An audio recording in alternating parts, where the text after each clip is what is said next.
আসসালামু আলাইকুম, Nahid Swiss cooking রুমে স্বাগতম জানাচ্ছি। আজকের রেসিপি চিংড়ি ভাপা।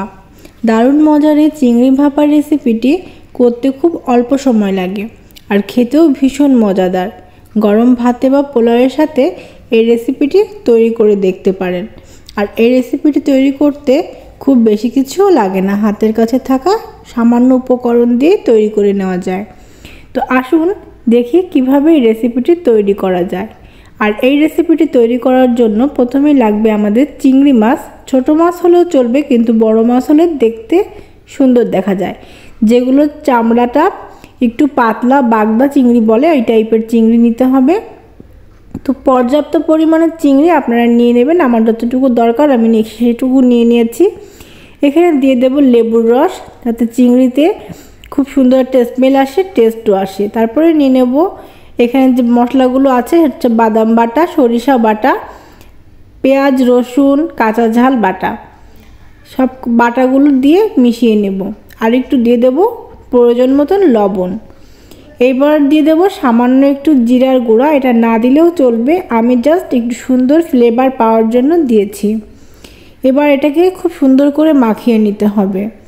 আর এর সাথে দিয়ে দিতে হবে সরিষার তেল। যেহেতু এটা ভাপিয়ে নেব, ভাপিয়ে রান্না করব, সেহেতু একটু সরিষার তেল দিতে হবে, যাতে এটা মাছটা সফট থাকে। আর সরিষা বাটা তো দেয়াই আছে, খাঁটি হলে পরিমাণে একটু কম দেবেন, কারণ এতে ঝাঁজ থাকতে পারে। এবার খুব ভালো করে মাখানো হয়ে গেলে এটা আমি একটা ছোট্ট ঢাকনাওয়ালা বক্সে মধ্যে সুন্দর করে সাজিয়ে ভরে নেব। যেহেতু এখানে আমার মাছের পরিমাণটা অল্প আছে, তাই আমি বক্সটা ছোট নিয়েছি। আপনারা আপনাদের প্রয়োজন মতো বক্স নেওয়ার পরে সেখানে ছোট করে নিতে পারেন। এবারে এটাকে ঢাকনাটা লাগিয়ে দিতে হবে। তার আগে মশলাগুলো খুব সুন্দরভাবে এর মধ্যে দিয়ে দিতে হবে। আর মশলাগুলো যতটা কম পানিতে বাটা যায় সেই চেষ্টা করবেন, কারণ এখানে কোনো এক্সট্রা পানি দেওয়া যাবে না। চিংড়ি মাছের পানি বের হবে, মশলার পানি, লেবুর রস দেওয়া হয়েছে। আর এখানে যে ভাপ হবে, সেই ভাপের পানিতে বেশ খানিকটা পানি বের হবে। একটি কড়াইতে আমি পানি খুব ভালো করে গরম করে নিয়েছি, নিয়ে এর মধ্যে বক্সটা বসিয়ে দেব।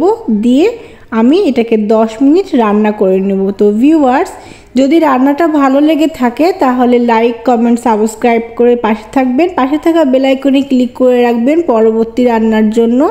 এবং পেজ থেকে দেখে থাকলে অবশ্যই পেজটিতে ফলো দিয়ে রাখবেন।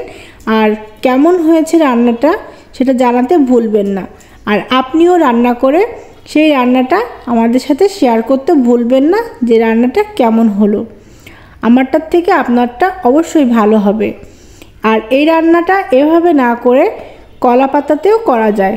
যারা এরকম করে করতে চান তারা বাটা মশলার পানি অল্প রেখে কলা পাতার মধ্যে দিয়েও ভাপিয়ে নিতে পারেন। ভাতের উপরে দিয়েও ভাপ দেওয়া যায়।